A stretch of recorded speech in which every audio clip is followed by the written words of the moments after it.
One, two, three. Welcome to the world of fighting games, conversation and freestyle talk to people across the nation. We speak harder, then I show you under the jaw. So sneakier, then an empty jump low. We sound crazier, then I for it's hot combo. Ladies and gents, welcome to the Late Fight Show.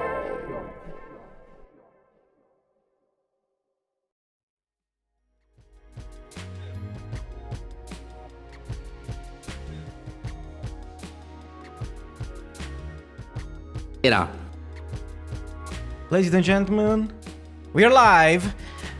Late Fight Show. We're back. Or Good evening. yeah, well, we are back if We are you are back. Italian. We are just arrived if you're not Italian. Yes, exactly. Good evening, welcome, everybody, or yeah. good morning if you are hearing us in the morning. Yeah, whatever time it is, because you know this is a podcast. You could Yeah. listen to us whenever you want. So, this is the Late Fight Show. My name is Axon. My And colleague I'm here Bird One. is Bird One. And what's the Late Fight Show?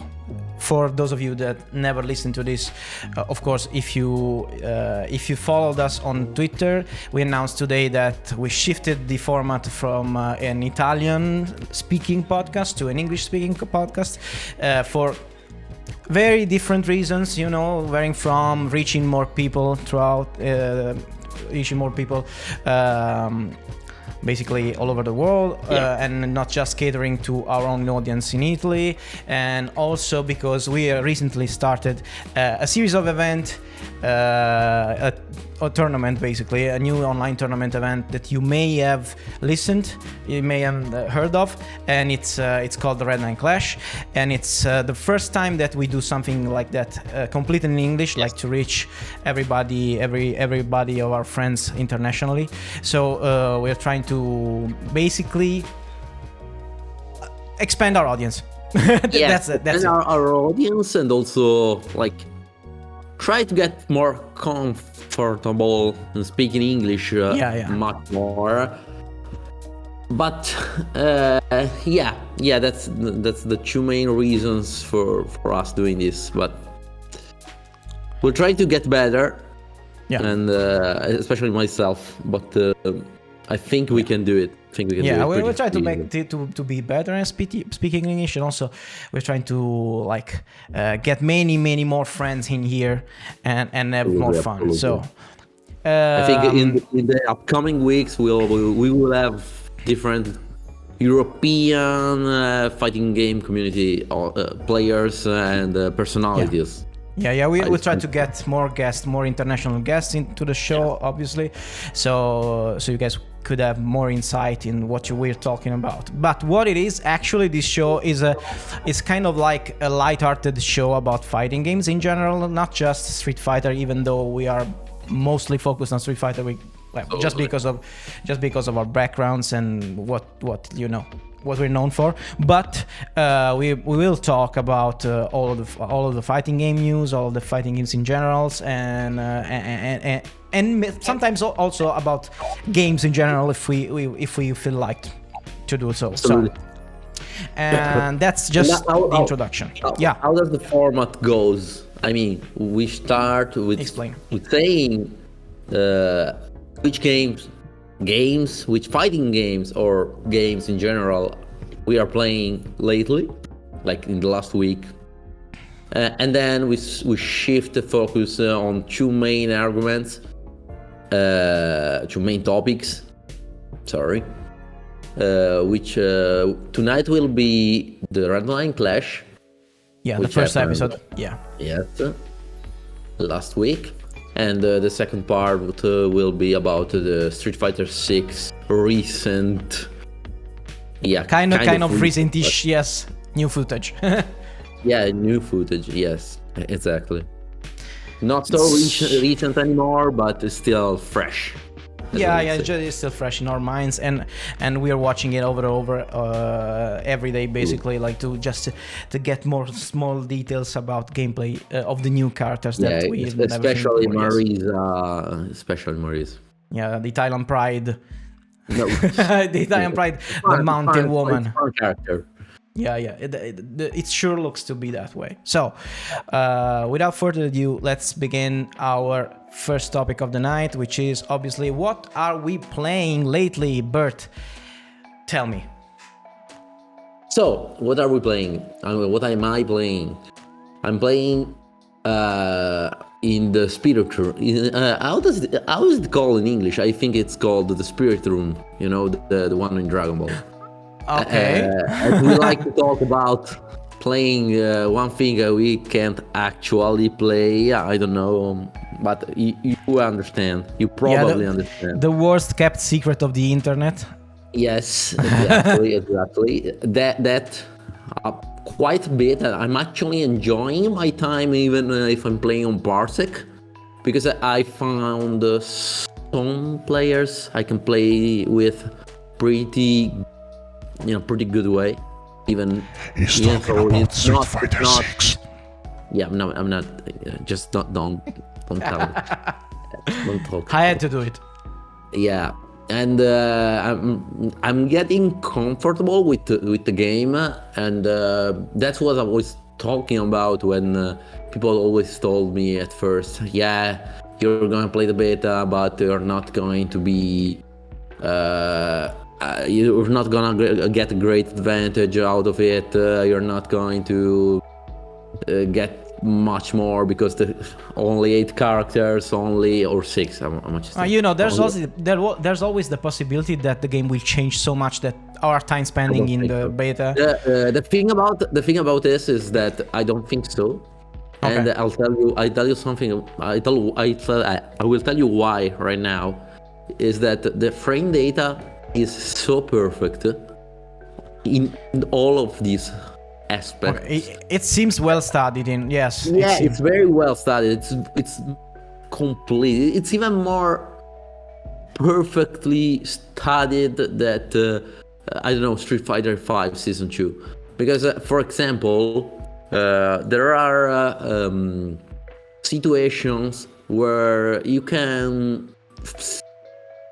perfect parry a string or a normal on block or a meaty, but the frame advantage will be always one less frame than your best move, like with like 20 frame, because 21 frame is the solar plexus of Rio. So yeah, it's kind of well studied, and the game is focused around the not pressure of the light buttons. Having the lights on minus on block. It completes the game very well for the game design. What you're basically saying is that to you the frame data seems so much well put together already that it's difficult to be the victim that it will be changed is in such a manner that your time with the game will no matter will matter not. Yeah, absolutely. okay. And that's my idea, but I think I have a pretty good shot at being right here, because it's not only that, it's you get comfortable with the mechanics of the game, and they are not going to change the basic mechanics. Yeah, maybe they will get to change a little bit the frame advantage out of the driver rush, I don't know, the combos. Yeah, but you can change the combos pretty quickly, you know. Yeah, it does feel pretty tuned up already, I must say. Yeah. Absolutely. And it feels and you start to get, as you said, you start to get comfortable the more you play, and that's like usually a sign of a completed game. And it feels great. Apart from something that I think the developers are already ironing out, like we've seen in the new footage, that some of the things that felt janky in the beta seems to be different from the footage, but we'll talk about that later when we watch the videos. Too much about gameplay, more about like polishing. Presentation. Presentation, all of that stuff. but the game feels pretty complete already. And my opinion, that's just very personal. All right, What hot take. Right now, they have the game almost complete. They already have the game almost complete. Also, the character that they haven't showed yet. Okay, you think that's already probably made? Yeah, they are tuning some stuff, but I think they're working a lot on the single player experience right now. Well, I think as much as right now content we're not goes, seeing everything. We haven't seen nothing from the main storyline, or I don't know, single player. How does it call? How is it called? The War Tour. War Tour, yeah. We haven't seen anything about the War Tour after the first trailer, so alright. Yeah, I guess you're probably right, because that's the more time-consuming thing to develop, the single-player stuff. There's so much content they are promising. It's probably that's the thing that is taking so long, because when we first played the game, everybody thought that it was ready, basically. So everybody's at least felt that it was ready, and we all were like asking, wondering about why they didn't release the game earlier, right? And it's probably because they are working on the single player stuff and all the content, additional content, and they don't want to do the same thing they did with Street Fighter V, launch without anything ready. Probably battle system and characters are pretty much done at this time. Yeah. They're going to attune something. I mean, we have seen leaks of the Kami Super like 4 months ago or something like that. Maybe even before that. I don't know. It was September. It was very early. Yeah, it was very early, and we still haven't seen Kami officially. Yes. But they're keeping that for some players, for some specific Italian players. We won't mention right now. But so that is what you were playing. Played this week. Yeah. Basically? Also, I started to play the. I know in Italy we call it Bartolini Simulator, which is actually the DPT simulator, which is actually Death Stranding, and the game feels good, but it's not something I want to play like for several hours. So it's a weird one. Yes. Yeah, it's weird. You need like. It's Kojima, but without the gameplay of Metal Gear Solid, which is weird to me. You need more time than usual to get in the rhythm and make the game like take you and hook you the proper way. But well, what am I playing? Maybe somebody already got it that I played also the secret beta that nobody's playing. I also played it with you, and I share the same like sentiment as you. The game feels great. There's something they have to fix, but it's almost there. And also I've been playing a couple of more games. I'm currently probably halfway to finish Kena Bridge of Spirits, which I'm liking very much, more than I thought. Actually, I think that game is like feels great, looks like a Pixar movie, and the story is interesting enough to make me want to go back and continue. So that's great. And also I started just to try because everybody was playing it, and I wanted to know what was it all about. I started to play Hi-Fi Rush. And it's so fucking good. I can't wait to finish Kena just to go play that game, because it's freaking amazing. The art is great, the humor is sometimes cringy, but it's kind of great also, and the gameplay is fucking great. It's basically Devil May Cry, but on a beat. It's a rhythm Devil May Cry game. Okay, I gotta try it. If you like music and rhythm games, but also action games, it's kind of the mixture of both, and it doesn't punish you for not being on the beat when you fight, because you should do every combo on beat. Every button press should be on beat, and everything in the stages tells what the beat is, because like every object in the stage is like dancing to the beat of the song. It's so cool. And so there are many visual cues for you to be able to follow the beat when you play, and you very much like rewarded if you do, but you're not so much penalized if you don't. Okay. And it's very fun. So I actually recommend the game for everybody. It's free on Game Pass if you want to play that, or it's I think 30 euros on Steam. I mean, if you have Game Pass, you know. If you're Game Pass, it's a no-brainer. It's no-brainer. So let's talk about fighting games again. Okay. Let's start with Fighter, actually. the second topic of the day, which is the Red Line Clash, episode number 1, which had Sotolongo and Jimmy like duke it out in a first to 10 set. So it was really fun. It was kind of a blowout. It was kind of a blowout by Jimmy. It was like 10-1, I think. Yeah, 10-1. The result, yes, in favor of Jimmy, but it was very fun. Because like you know, Soto was so fun to watch. Either way, if he loses, if he wins.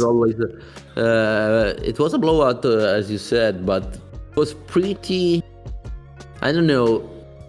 I don't want to say it was written, you know, but already written. But yeah, I think the two game styles don't match very well. You know, Jimmy controls the pace of the match, and it's very good at doing that. It's not as good as being when someone is able to play in his rhythm. Yeah. But when someone is not able to, yeah, he's gonna win almost every time. The fact is, what I gathered from the matches, from watching the matches live, it was like as you said, it was the difference in style between the two players is very evident, and it's kind of polarizing, in the fact that Jimmy is a very methodical player, and I probably thrives on longer sets. And instead, Sotolongo thrives in shorter sets because he has the surprise factor. Absolutely. because he's crazy, and you don't necessarily expect what he's going to do. During the match. You gotta give me a second. Yeah, sure. I'll go on. So for people who didn't watch the Red Line Clash, I can guess I have to explain what it is. So Red Line Clash is a series of online events that we created with the Red Line Fight crew, and it's basically an invitational tournament with six Italian players and 6 players from all of Europe that we basically make fight each other for the top 6 spots, and these are all first to 10 matches. Every episode is a first to 10 match between 1 Italian player and 1 European player, and the winner goes to the second phase, which is a 6-player round robin tournament with a final match between the top 2 spots of the 6-player round robin. Basically, it's kind of convoluted to explain. It's convoluted, but it may be easier for you to follow it, and that's it. We lost your camera, Bert. I don't know what's happening. I don't know why. Try to get back into Ninja again. But I don't know. People can hear you. Okay, if you can hear, it's fine. Yes, as Saku was saying, can you see me right now? Nope, not yet. It just works. Ninja works for me, so I don't know. There's something happening, maybe from my side. I'll try and I'll try to understand what's happening. Go on. Okay, go on. It's fine. So yes, the format is pretty brutal because it's 50-50. You win or you are out, so you don't get a second chance. First, Then if you win, you go to the final phase, which is brutal, I would say. 1 day round robin with other 5 other players, very good players. Yeah. So supposedly, it's going to supposedly be- the best. Yes, out of the supposedly tournament. the best in Europe, because I mean, 12 players out of the 12 players, if I recall correctly, 5 are qualified for Capcom Cup, because there's Jimmy, there's Jico, there's Veggie, there's Mr. Crimson, and then there's Andy Walker, all Yeah. of which are qualified for Capcom Cup. So the level is pretty high. So if you go to the final phase, you have to. Okay, I'll try up. So if you go to the final phase, you'll have to win the final phase. You have to win matches, enough matches to get first or second. Okay. Yeah, Bert is back. I'm sorry. First or second, and then you win another match. You need to shut the microphone on Ninja. Yeah. Okay, I'll do it. Okay. Go on. We're fine. Okay, right now. Sorry, technicalities. Technical scramble, as you yeah, like to say. As I was saying, you have to win a lot of matches during the final phase, and then you win another more, and it's going to be tiring. Yeah. I feel that the last day will be long and difficult for every player. And I like the round robin format very much, because everybody has the chance to face everybody else, and I think that's final, something. yes. You don't have to win like you cannot win the bracket lottery in any way, in any kind of way. Absolutely. So I think that's a kind of a fair tournament structure. And it works with small group of people, of course. You can do the round robin but 6 people, it's pretty okay, I would say. Yes, and I think we will have fun. They're doing it for Capcom Cup. I don't understand why they did it this way, because it's a 46-man tournament, which is a lot. Yeah. And they're going to do 8 groups. Okay, 8 groups. Yeah. I'm getting mixed up. I'm gonna tell you the exact numbers, because it's a lot. It's a lot. It should be. Let's see. Yeah, but they're going to do pools, which are going to be a round robin. Okay. So it's quite a lot of players that you play. Sorry. Okay. So. Yeah, it's gonna be long and tiring, but I feel that players maybe feel like they have a more fair chance of getting out of the pool, because they have more chances with different players. 46 players. 46 players. And that's going to be a lot, and they are going to do a group format. I don't recall how many players for every group. Okay, but that's quite a lot, and only the best of the best 2 will get to the final phase. Okay. And the final phase the first one will be in winner, and the second one will be in loser. So basically, half of the player will drown in pools, basically.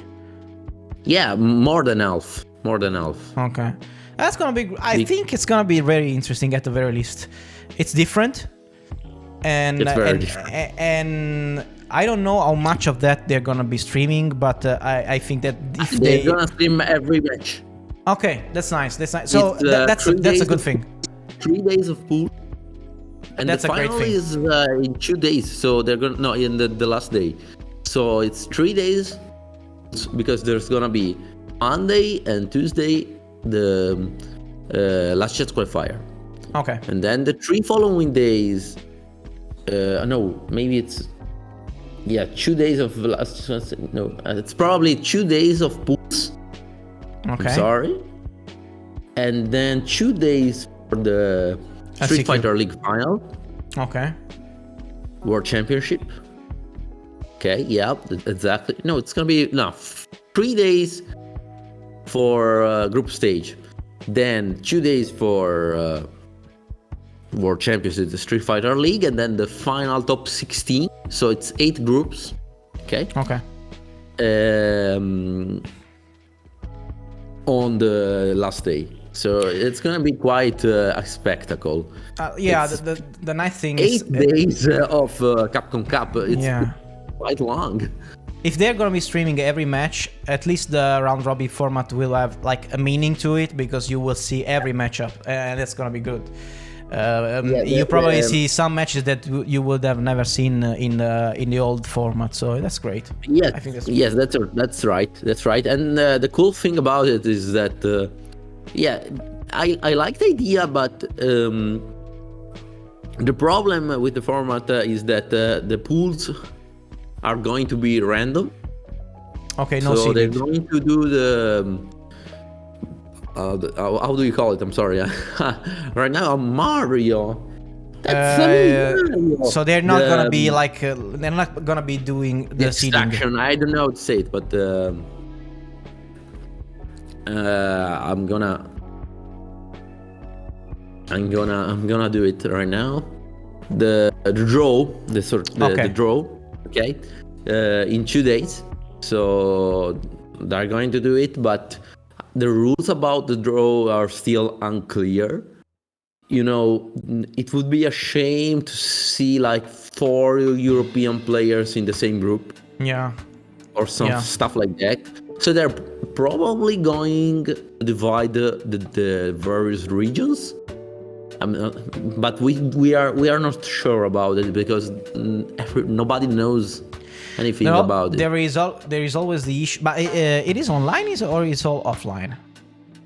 No, it's all offline. Yeah, it's all played. So distance doesn't matter. Okay. Actually. So distance doesn't matter. So they could like mix it up and avoid like regions eliminating each other. I think they're going to do it, but I mean, we can't say until they do it. They're going to do it in 2 days, and it's going to be interesting. Yeah, I guess we'll know in 2 days. Like there, in that format, you can absolutely win the bracket luck. You know. Yeah. You absolutely can get the bracket luck, because if you get if Giko wins has to play against the 2 South American players and the South Africans and maybe 1 Japanese player. Yeah, he's gonna lose to Japanese players, but I'm not sure how he's going to do it with how he's gonna do with the South African player and the South American player. Yeah, if it is actually random, completely random, there's a chance that somebody could benefit from it. Yeah, I don't know if that's the case actually. Well, I guess we'll know in 2 days. yeah, we'll know it. It's fun to theorize about it, but. So let's get back to Soto versus Jimmy. So what do you? Okay. So first and foremost, what do you think about the format? Since of course we basically created it, but you know, I wanted after you see it like live and you watch how it goes, what do you feel about it? I think it went pretty well the first night. The match wasn't very, you know, maybe it was entertaining, but it was, as you said, a blowout. So yeah, there's that, but it's fine. Next match should be, I don't know, because 1 year ago I was going to tell you that Hurricane would have destroyed Mr. Wolf, probably. Yeah, just to make it like, but something close to it. Just to let But everybody right know now- what Bert is talking about, let's see. Yeah, I want to just show you the cover for the next episode. So we're gonna have in the second episode Hurricane from the UK facing Mr. Wolf, of course from Italy, and this is gonna, I think. And I think Bert was saying the same thing, that this is probably gonna be a little more like of a match. We don't think it's gonna be a complete blowout, at least from my point of view. I don't know if Bert was saying something different, maybe. Yeah, no. What I meant is that it's going to be a tight one. Okay. It's gonna a tight match. You know, Okay. it's going. This is gonna be a tight match. competition, not just a Yeah. blowout. Yeah. I think so. Wolf like showed everybody in the different European competition that he is very capable, and he studies his opponents and it's ready. And he just tweeted about it this Red Line Clash episode. Actually, I saw his tweet, and he was saying that he just lost to Hurricane in the Salt Mine League, and he won. And he wanted the run back basically. It was very excited for the Red Line Clash because he wanted like a chance to basically have revenge over him. And I think for how Wolf like takes it, how Wolf like prepares for these kind of things, I think he will come very, very prepared for the matchup, and we'll see a great one, I think. Yeah. One thing we don't say much about the clash. Let's call it clash. It's easier. About this clash is that it gives the Italian players an opportunity to play a very, I don't know how to say it, but it's something different. You get to be competitive in a competitive setting against one of the best of Europe. Yeah. You can find them in tournament, and they did, as you said, find them in tournament. Mr. Wolf lost to Hurricane, the last Salt Mine League. So they found each other, sometimes, but here you know your opponent with large advance, so you can study the match. You can maybe you can focus on that opponent and that alone. Save your tricks for the match. Yeah. Save your stuff, because maybe for you it's far more important this match than maybe just one Salt Mine League. Sure. Maybe I know Wolf is an old gamers, an OG. Yeah. So he is very experienced. He is very experienced, and these tactics were actually quite used. You know what? Time ago. I think that longer sets like this kind of offer a different chance than usual matches. It's not the first to two, it's not the first to three. First to tens like have different quality to them. To be successful in longer sets, you have to express a different kind of skill sets than in shorter sets. And one benefit of doing longer sets with like really strong opponents, and is that you can study them in a different way. You can maybe gather information that you couldn't in a shorter set. You can like maybe identify play patterns that you couldn't before, and like looking forward to also the Capcom Cup. This kind of longer sets may play a little role in the outcome in future tournaments, because you may get something on the players that you didn't get before. It's an opportunity that players should like take seriously, I think. Also, yes. As I said, for Italian players is something they didn't get very much in the last years. Sure. And just the ability to do so, it's pretty good. Because even Salt Mine League did the first to 10 series, and the Capcom Fighters actually did it. But it wasn't so much about confronting players from different nations. More of we have seen Gico versus Wolf on Capcom Fighters sets, as they call it. Yeah.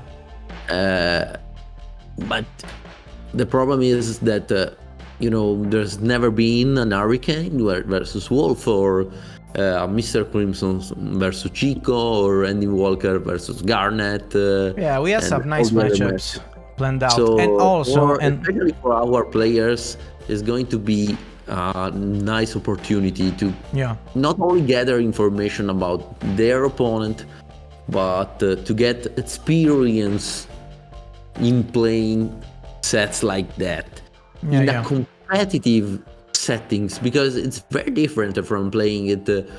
I'm pretty sure Wolf and Hurricane already played first to 10 or first to 5 lobby casual stuff. But like there was nothing on the line. Exactly, and that's very different. You gotta play these matches in a competitive setting to get the same experience. It's something different. It's not comparable. and there is something on the line actually that's very, very good for the Red Line Clash event. The winner of the whole thing will have the invite and the free access to the next offline Red Line Fight tournament in Milan, and we'll also have 2-night stay paid for him here in Milan to attend the tournament. So that's not it's not a big cash prize, but it's a very nice prize, I think, because you win not only the opportunity to travel and come here and experience the tournament, but also just the opportunity to. It's not a big prize, but try to book 2 nights in the weekend in Milan. No, don't get me wrong. Don't get me wrong. It's costly. It's not. It's very expensive to say. So I don't mean it like that. It's just it's not a cash prize. It's something that it's more of a service but you get an experience out of it that I think it's more valuable than money sometimes. Like coming here in Milan, knowing the community, playing all the players in an offline environment. Also, it's a PC tournament, so it's a great experience. There are some European players that came in the last one, notably Mr. Crimson. He attended already 2 of these tournaments, and if you follow him on Twitter and stuff, you will know that he had a great time coming here. So I think it's gonna be like a prize that the player will chase actively, and they will be playing like they mean it. Not just a joke, not just as a joke. So, I think the Clash will help also other players. Will help even if they don't win. Yeah, they will probably think about it much more coming. Sure. So, last thing, I think I wanna give a little spoiler for the next episode of the Red Line Clash. So, lo and behold, we will have a guest, a pretty great guest at the mic, hosting the episode with us, and that's gonna be Senkola. Yeah. Our man Senkola will be with us and commenting the next episode of the Red Line Clash. So don't miss it, everybody. We'll keep you posted on Twitter, and for everybody, for everything else about Red Line Clash, please follow at Red Line Fight on Twitter, and you'll know everything about it in time. Absolutely. So I'm pretty happy to be able to commentate the set with. Senkola is great. It's a great personality. He was very kind to accept our invitation, and he was very supportive of our scene. Even though if he doesn't know much about it, he was already very supportive from the get-go. Than most, because I've talked to him a lot, especially during the COVID days. But even lately, he is very interested in the scene. The scene in general, not just the Italian. International scene. All the Street Fighter scene is very interested because he studies a lot for his commentary. So he wants to know stuff you know. Yeah, yeah, that's Yet cool. to That's cool. commentate our tournament. I mean, the World Warrior final. So he had to know the stuff. Yeah, yeah. He's a great guy. He's a great guy all around, and we're happy to have him with us next week, basically. Next week. So Next week. tune in to the Redline Fight Twitch channel next week. It's on the 8th. Yes, Wednesday. No, it's 8. Wednesday. It's February 8th. At 9:30 p.m. Yes. 9:30 p.m. CET. Yeah. So let's talk about the next topic. Next topic. Okay, we're moving forward. Moving forward, and now we will have a little bit of fun. Let's watch something. Let's talk about the kind of newish footage from Street Fighter V, and so we'll do it in a regular way because we have the official footage from Capcom. There's nobody like striking us down for it, because I don't know if you know, but like the first reaction video were all shut down because basically they got the footage from a pay-per-view, basically. Yeah, they did. It was from a pay-per-view because it was pay-per-view. Most of the people don't know, but the Street Fighter League Japan is a pay-per-view event in Japan, and also to see it in person, you have to pay a ticket. So if you pay a ticket, it's fine. Other people shouldn't see it when you see it. So yeah, okay. So we got official footage that we can share with you, and we'll watch it together. This is the first time I watch it with Bert, so it's kind of a new experience for me as well. And I think we'll start like with the Blanca versus JP match. It's very interesting, very weird. There's something that some of the community were concerned about something that was shown in this footage, but I think there as you said before, Bert, this game has solution for pretty much everything. I think there is of course there are some checkmate situations, but there are thought out checkmate situation. There is not random. There is something that you need to like be aware of and trying to avoid, but if you are like aware enough, especially of your drive meter, I think there's a solution for pretty much everything. I was going to say that the checkmate situation do exist, but only when you are in burnout. Yeah, you have to put yourself into it. Yes. There's always perfect parry, there's always drive impact to save you from pretty much everything.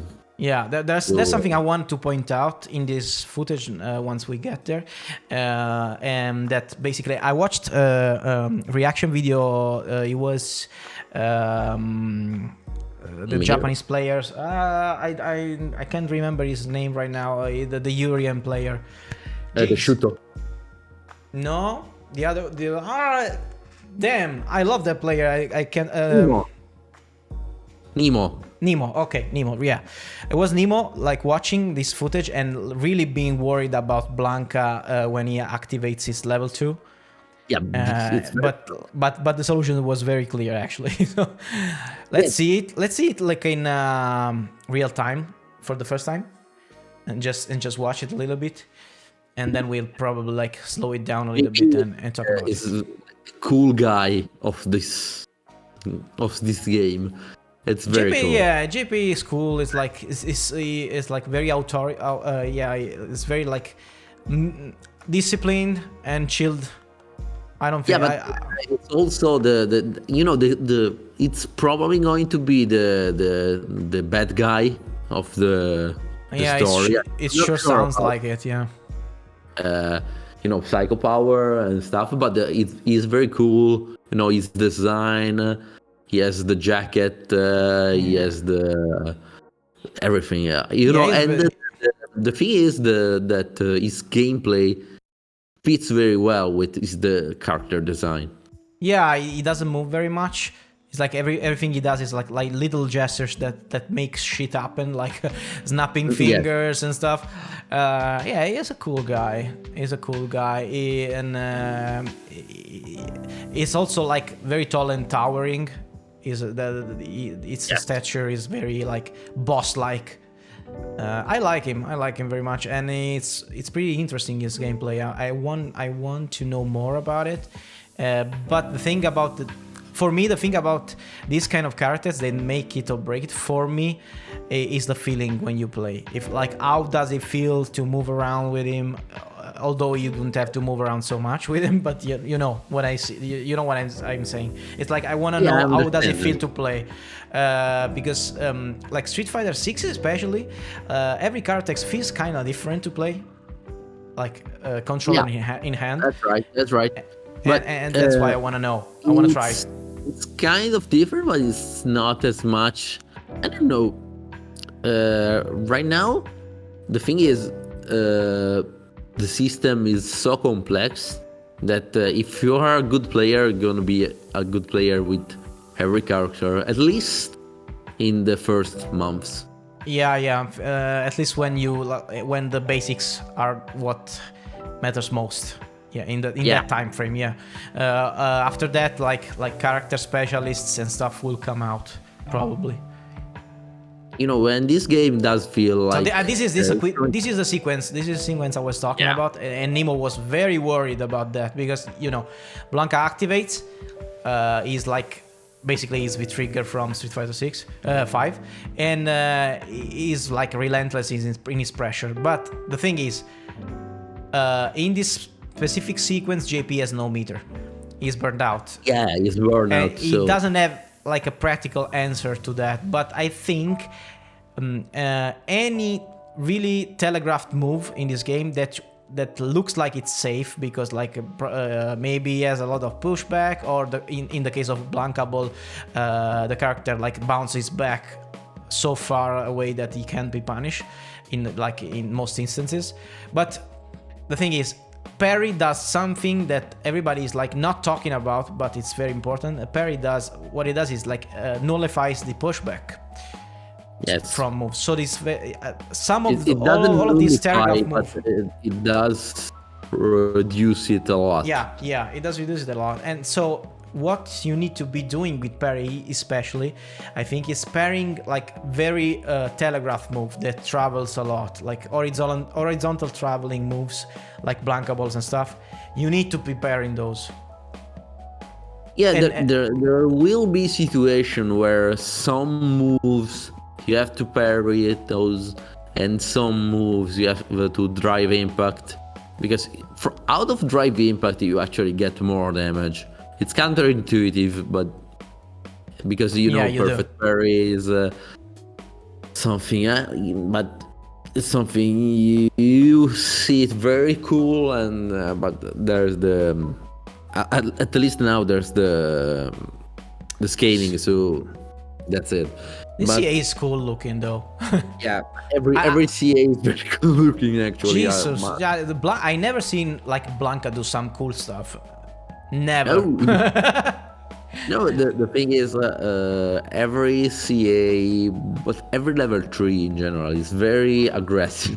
Yeah, it's very flashy. Compared to the older games, even Street Fighter 5 or Street Fighter 4, yeah, they in this game they throw punches, like especially the CA, the Luke CA.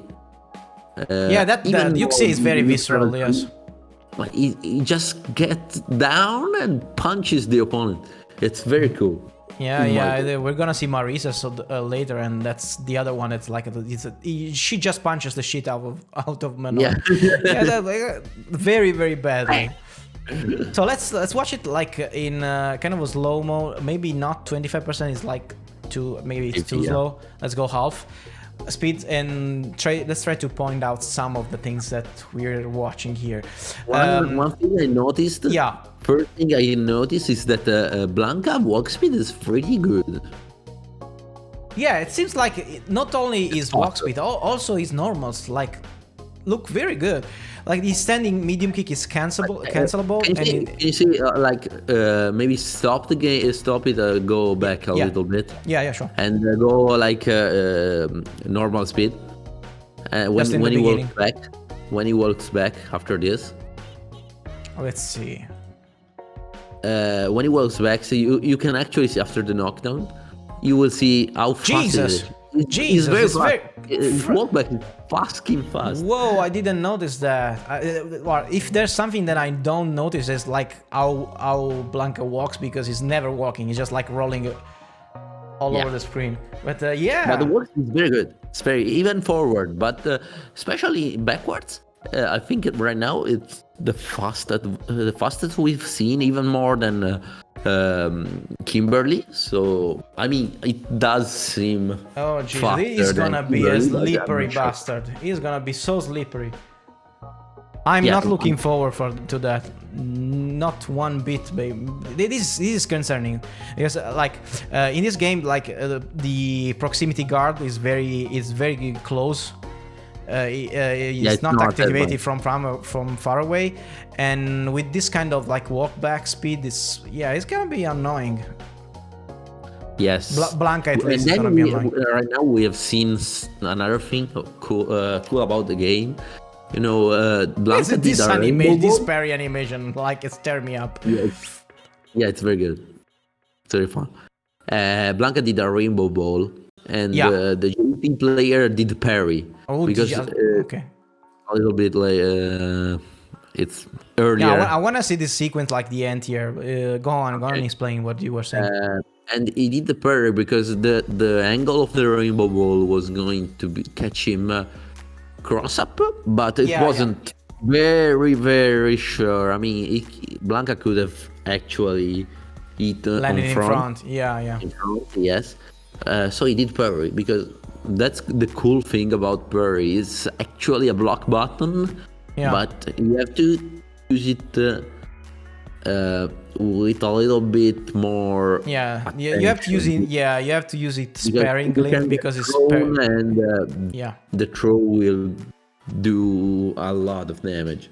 So you have to pay attention to like the situation in which you may or may not be hit by the attack, because if you whiff the parry, you open to a world of damage, and that's the thing and only by throws because you can actually block it exactly after the parry animation. But I'm scared about like command throws also. So but the thing is, command throws at least for now, they don't get the same boosted of damage in punch counter. They just get we saw them. 15%. Normal throws get like a 50% or even more. And the hard knockdown. And your knockdown. The common throws they get only 15% boost in punish counter. Okay. So it's less scary, but it's still scary. Well, so I wanted to watch this sequence because I think it's very cool. So this end here from JP, Jesus, is chunky, and we saw him do this in like in earlier footage, in kind of those shorter footage that we saw before, and this is actually a 2-hit move, so it will work in at 2 different distances, I think, because this works at like mid-range jump-ins. The second hit works at the mid-range jumps, and also like the first hit is very close, and I think it could be good as an anti-air also for like closer jump-ins, but that remains to be seen, because in the first trailer when we saw it for 2 hits, it was like it was just a juggle. It was a juggle combo. It was not as used as an anti-air. Yes, you know, this game has a lot of juggles. But this sequence is cool because this is cancelable. This is normal.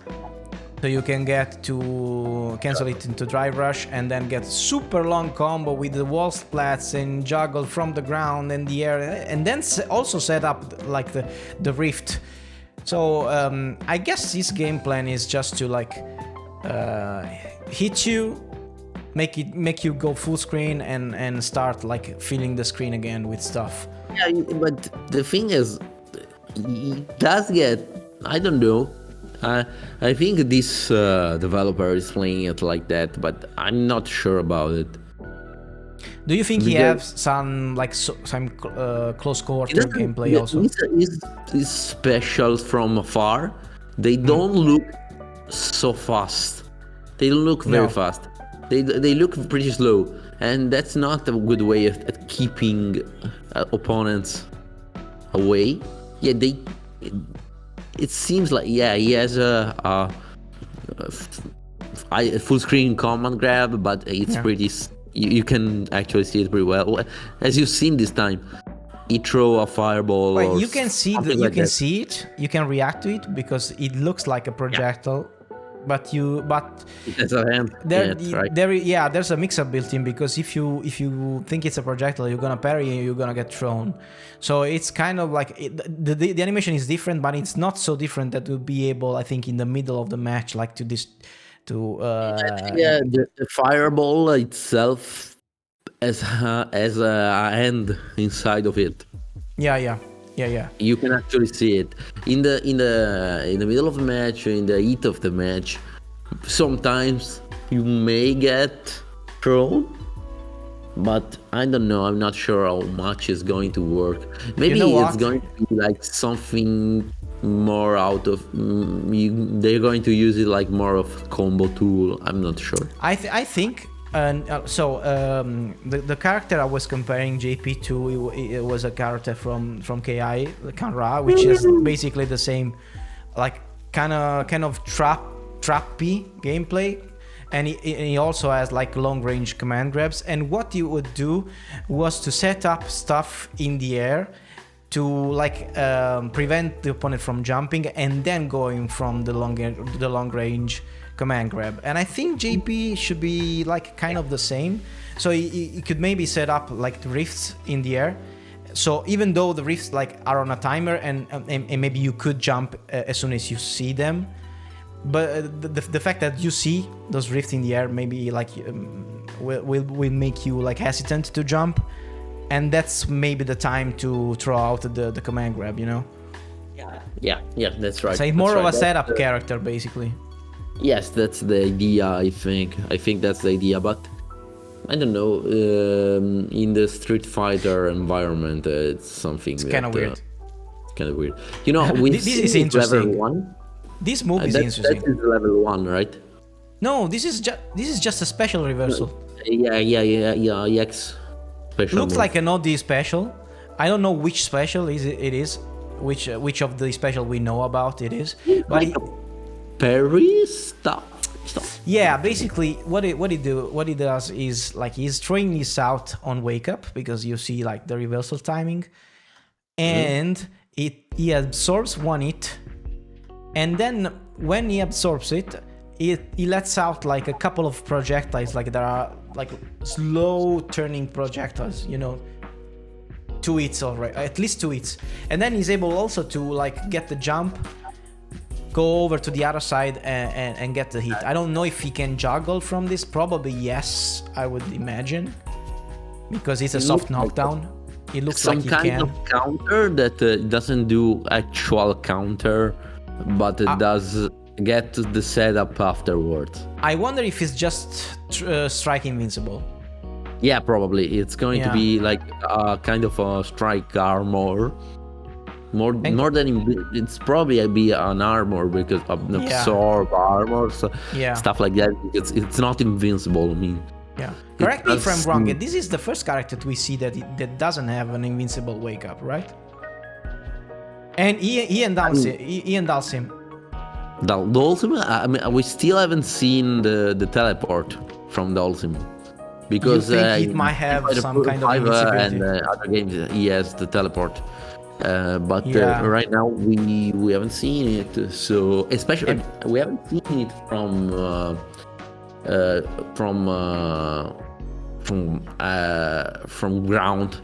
ground. Yeah. If I recall correctly, but The other character probably is Honda. One thing I'm pretty sure about is that Kimberly shouldn't have DP, but that's for another day. Yeah, the other one that probably doesn't have it is E Honda. But from what I'm seeing, it's like Capcom is giving everybody some kind of reversal tool, apart from like the level ones, which are like all strike invincible. Yeah. Strike and throw invisible. Yeah. Strike, throw invisible, not so much, but yes. I think yes. They are not projectile invincible. That's the only one I think for level ones. They still are, but not for so much. Okay. They are projectile invincible only for most of the one in the beta. They are projectile invincible for 5 frames. Okay. If I recall correctly, so you got to time it perfectly to avoid projectile. So it's not a good thing to do.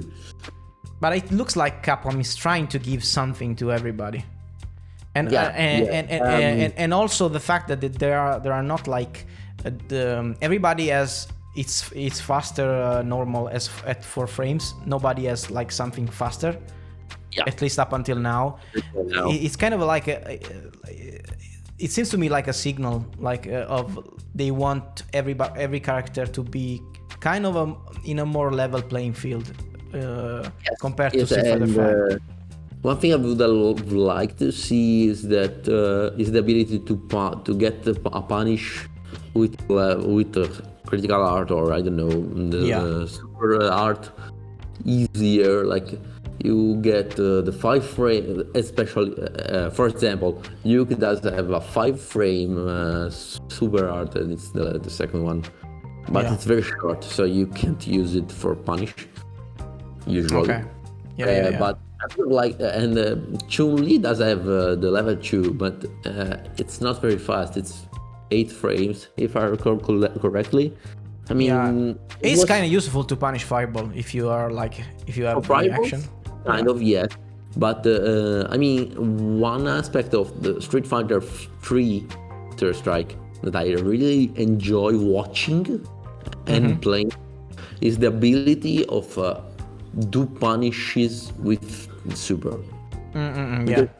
You get that aspect of the game where yes, you're gonna do super, but I'm gonna do this move and you're gonna do super if you are ready, because it's not easy to punish a normal move with the super. But then you don't have the meter anymore. So if you are not going to kill, you have to think about it. So there's we're gonna see DJ do something like that in a very interesting way in the next footage. So let's watch this, because now this is interesting, very interesting. This is JP's level 2, and it's basically a setup super, because he snaps his fingers. Like 4 or 5 of these projectiles come to the enemy like from all over the place. And he has time to actually block Blanca and get everybody onto him. It's similar to the install supers that we already have, which are first frame. It's just 1 frame activation. The guy one and Jury and also Jamie. One, yes, that's it. I think in the beta. But yes, those super starts at 1 frame. You can already block. So they are very this good. Is the first one. This is the first one that you can use actually for defense, because you put stuff on screen. I don't know if you can get thrown. I mean, you can. Probably. You can. Actually, it's like you blocking, because. You could probably get thrown, but if you do it in the middle of something that the opponent is doing, you probably can get by without any consequences. Yeah, probably. I don't know, but it's very cool indeed. Yeah, well, and this something here something happened. This is interesting. This is interesting. Yeah, even Hubs has done an article about it. but it does look pretty obvious to me. Parry does not give you a throw invincibility. No, but if you are in the animation of parrying, you cannot be thrown. Yeah, but it's the kind same of a block as stun. block stun. Yeah, it's the same. Block stun. Yeah. It's the same. So that's it. I So mean, this is Blanca activation level 2. Yes, this is very strong. And this looks like the JP one, like 1 frame, and you can act immediately after. And this is scary just because like it happened, and I think the Blanca player did it on purpose, that he activated this super as JP was like kind of going burnout. And yeah, this is very strong. If your opponent is in burnout, I think level 2 is the best option for Blanca, because you can like harass you with Blanca boss all day until you basically die. One very good thing you said is that he probably activated to push his opponent in burnout. Because one thing you can one thing about this game is that you can there's no block button, but I'm sorry, there's no block gauge. Yeah. Okay, but and it's almost like a block gauge. You know, the thing you can't block too much. It's very, very scary, especially for Street Fighter 5 players. Because they are used to block. Only, you haven't played this games with block gauges or high defense. I get options on defense. You're going to block a lot, because that's Street Fighter 5. Sometimes you just have to block. Yeah, and this game is not good. Yeah, Street Fighter 6 is not very good. There's you need to avoid blocking as much as possible, and you need to force your opponent to block as much as possible, because the advantage you get from making your opponent block is extremely good. Taking out options from the opponent because you take away meter, and also like threatening the burnout. So you have both of those things are very, very good if you force the opponent to block, and that is when basically the parry comes into play. And you need to be parrying much more than we used to do in the beta. This is clear at this point. You have to parry stuff you can't avoid. Yeah. If it's obvious, you have to parry it. Yeah. Like a projectiles, if you can avoid them, you have to avoid them, because parrying the projectiles will just give your opponent meter. But if you cannot, it's better to parry than block. Sure. Because you get you at least don't lose drive gauge. Yeah, that's very important. You need to avoid losing that meter as much as possible, and I think that this is a very cool dynamic that they added, like linking your defense gauge to your offense gauge. Basically, it's the same meter, and that makes it so like being too much defensive in the way of like just block limits your options so much that you basically will lose. If you keep blocking, you will lose. There's no two way around it. Yeah, that's right. You I think it's very cool. You can't block too much situation, especially when you're in the corner. But pretty much, even mid screen. I mean, there are situations when you use like 4 bars, because playing a lot, like sometimes people use the drive rush cancelled from a normal very too much. We've seen, especially in the first beta, but even the second one, people use a lot of drive meter. Yeah. And getting burnout to get the advantage. But yeah, that's gonna change. The meta's gonna change about that. Yeah, it's already changed in the meta. Yeah, that's dramatic. The matches I played, I always tried to stay away from burnout, always, and that pretty much paid off every time. Yeah, but sometimes you will have to like I'm going to push you in burnout, and to do it, I'm going to to be close to my burnout, Yeah. like using EX moves, yeah, using EX moves that makes you safe or stuff like that. I mean, You know what it it's feels? It very feels like subtle. you're betting meter on stuff.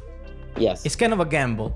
Yeah, I'm betting 3 bars of meter, and the like the my wanted outcome is that you go in burnout before I do, basically, and you're betting meter on that, and if you lose the bet, it's kind of a hard time. But that's what makes, yeah, it makes it very fun. The fact that you have to risk spending meter in order to get your opponent in a difficult situation, it's kind of what makes the game fun, especially in the corner, when the corner dynamics is kind of based on that. I want to spend meter to either break your defense or get you in burnout. Yeah, right. So Yes. the dynamic in the corner is very much like a mind game about that. Yeah, and also there's going to be like it happened to me that sometimes you get a lot of the advantage in life. Maybe you have Yeah. full life, Yeah. and your opponent is close to the corner, and he has only 1 bar of drive meter left or less.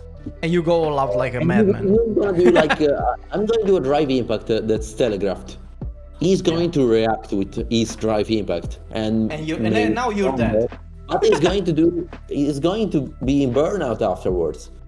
Yeah, And yeah. Since Oki in this game is not that good, Okizeme in this game is not that good. Yeah. At least for now, and I do still have drive meter, even if I eat the punish. Yeah. I'm just gonna do it. You get out of corner, maybe, yeah, but you're in a burnout. And now all my normals and specials have Yeah.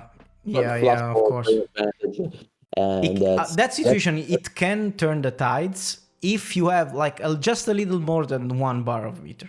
If you can get out of the corner and like beat the telegraphed DI with your DI and not go in burnout, just like even from like a little bit of meter left, you are in a great position then.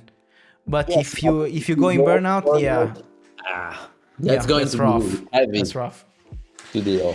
Let's watch my man DJ. These characters is sick. Yeah. So even though I don't really like how he moves, but that's like, but it's I would say it's growing on me. Like the more I see it, the more I get used to his animations. But his game plan, I think I like it. I think I like it very much. One thing we already noticed about, we'll see it in slow motion afterwards, but Yeah. one thing I've noticed that probably the dive kicks from Dalsim are as good, at least as good as in Street Fighter 5. Yeah, they look plus as fuck. I don't know if they are, but they look plus. And I guess the player is good, but I guess this player is a good Dalsim player because like he seems to be spacing them very much in the correct way. Yeah, I loved the drive impact from Dalsim. Yeah, the Dalsim one is very well animated, and what I want to say of the DJs, it's that it looks like it's very long range. His drive impact. Yeah. And also, what we there's one thing. That was nasty. There's something I noticed in all these videos, the difference in travel distance from the different characters with their drive rushes. For instance, DJ's drive rush is fast, and it travels like kind of it's a middle of the road as far as distance, but it's very fast. So there is much more difference in drive rushes than I was expecting. At least in the beta, the frame data is the same for every character. So it's basically the distance is different. Yeah. The distance is based on their dash. Okay. So if you have a good dash, you probably have a good drive rush. Okay. Yeah, it's like in the beta, Jury has the fastest. She has the longest dash in terms of travel, but it's also the slowest. Okay. It's also the slowest. But In with fact, drive she rush, has like a super long drive rush. Yeah. And DJs has like a middle of the road dash as far as distance goes, but this drive rush is very fast. Instead, like we will see after, like Manon as like the shortest drive rush I have ever seen in the game. It's probably because she has a short dash. Yeah, and that's probably good since she have a command grab. Yeah, so that's a good thing. So we're watching the match, and it's kind of a good match. It's flashy, it's fun, and there are so many things both these characters can do. Jesus, the stage is so good. Yeah, the stage is great. The colors of the skies are so good. Like, very well done. The thing I like about like DJ's gameplay, how many options he has.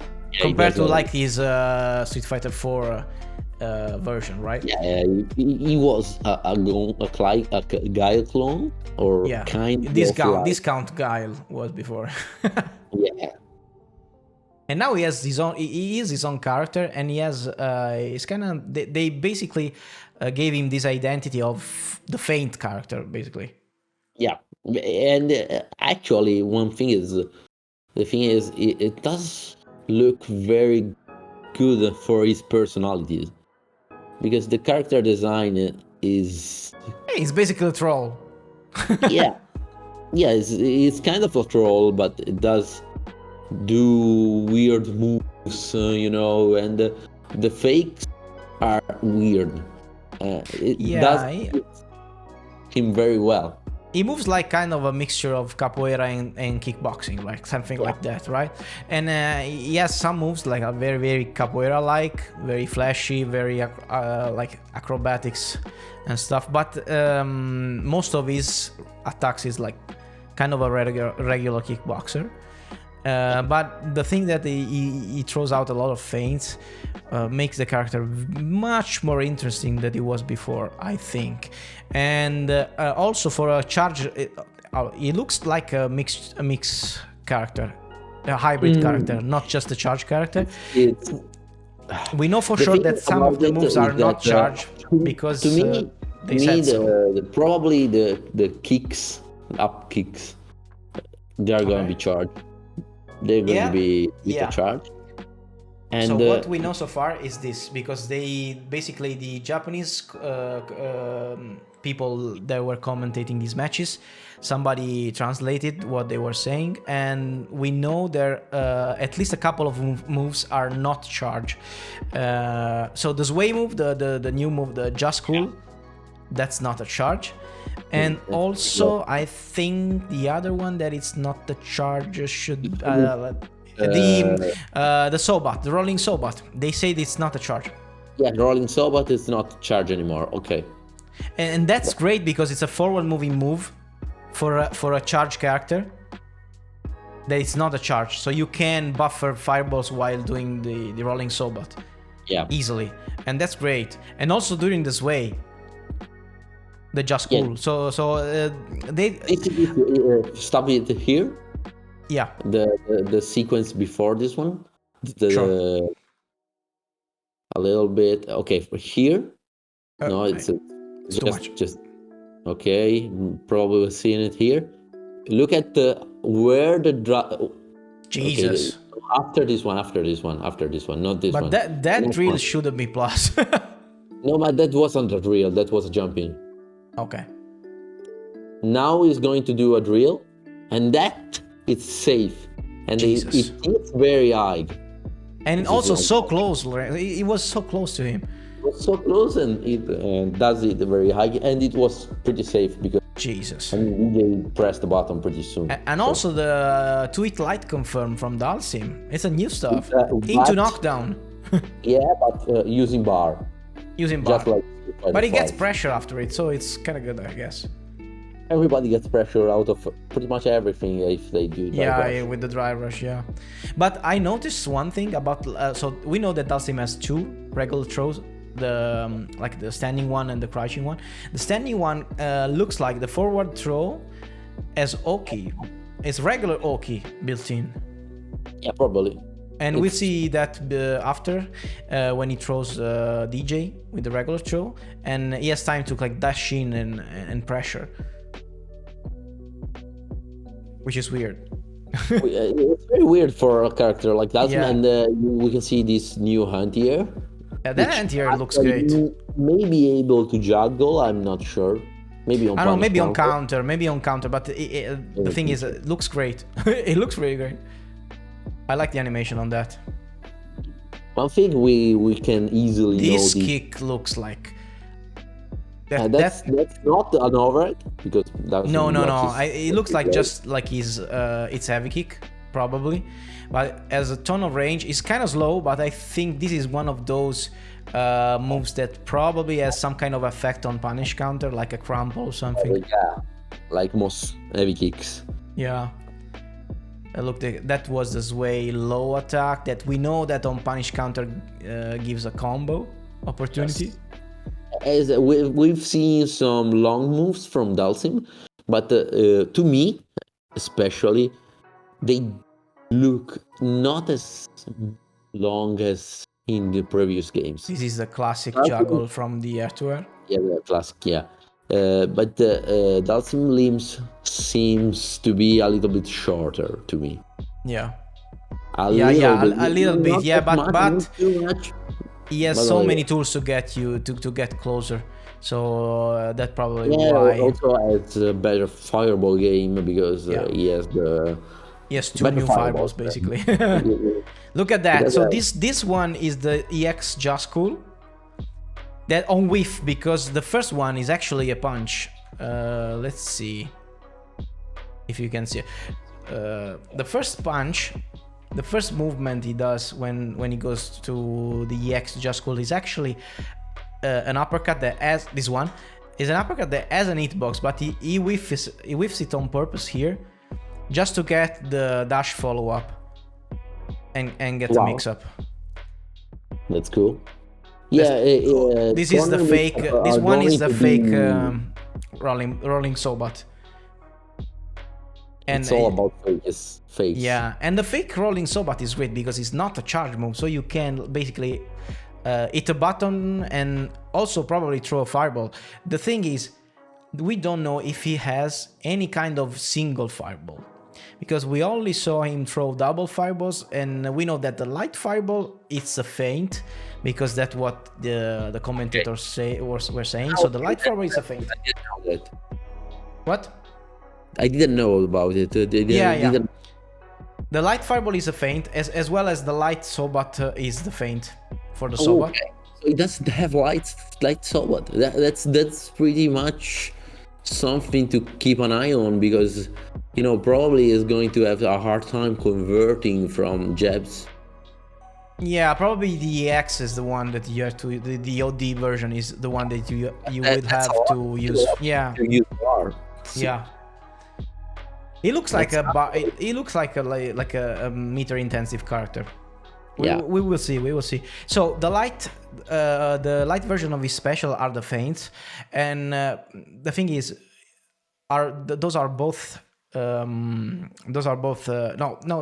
Not all of them are not charged, because you got the fireball feint, which is a charge. But we saw just the light fireball, which was the feint, and probably the heavy fireball that was the double fireball. We don't know if in this match we have seen the medium fireball, because we don't know if the medium fireball is actually a double fireball or not. If it doesn't have a single fireball, I think his close range fireball game is not so good. And that's probably why we don't see this player do many fireballs from close range, like Guile will do. For example, if this was Guile, after a feint sobat and a light kick, I would probably throw off a boom, right? In the case. Yeah. and he doesn't Probably, do yeah. any kind of fireballs close range. So that could be the fact that he doesn't have a single one. And they are always negative on close range. That's my guess. But yes, so many nice normals. I think like the medium kick looks great, the heavy kick looks great, the crouching light kick looks very long. I don't know if his close range has like some good button. We don't know yet. But I'm not sure. That kick. This medium kick looks good, but it's probably only hitting high. So also he has 2 sweeps like in the past game. So the crouching medium kick is a sweep, and then he has the slide. Okay, this is the EX fireball, and the EX fireball is like, I think it's 3 hits. I'm not sure, but looks like it's 3 hits. It looks like 3 hits, yes. But the first movement he doesn't actually throw out the fireball. So you get one big fireball at the end, but the startup is not fast. Not at all. I think it's gonna be difficult to jump because it's so tall. The fireball is so tall. That, right? What? It probably has an hitbox. Yeah. It does, but because we've seen him like challenge the Dalsim's fireball with the first movement. So you can absorb a fireball with the first movement, but it doesn't actually throw out a fireball. And then he throws out the big one, which I think it's kind of difficult to jump just because he is so tall. But I think if you manage to time it correctly, you could get a big punish on him. Probably. Recovery doesn't look to be like very fast. I like this victory animation from Dalsim. I mean, Dalsim look very cool as usual. Yeah. Even more maybe. And I think instead of what? Okay. So this is the other part that's very interesting. This whiff punish with the level 1 super. I guess this crumple, it's an effect only on punish counter. Yeah, probably. But this is very cool because this gives DJ a very good utility, apart from the usual utility of level 1s, which is like actually whiff punishing to get something more out of it and not just like a raw super, because you get a combo afterwards. And you can get Oki. And you get a lot of corner carry also. Yeah. For a level 1, so this is very strong, and I don't know if other characters will have something like that, but I think it's something that we already seen that Ryu has kind of something like that with the level 2. And also with donkey kick, heavy donkey kick. But the fact that it's a level 1 is more, it makes it more strong, I think.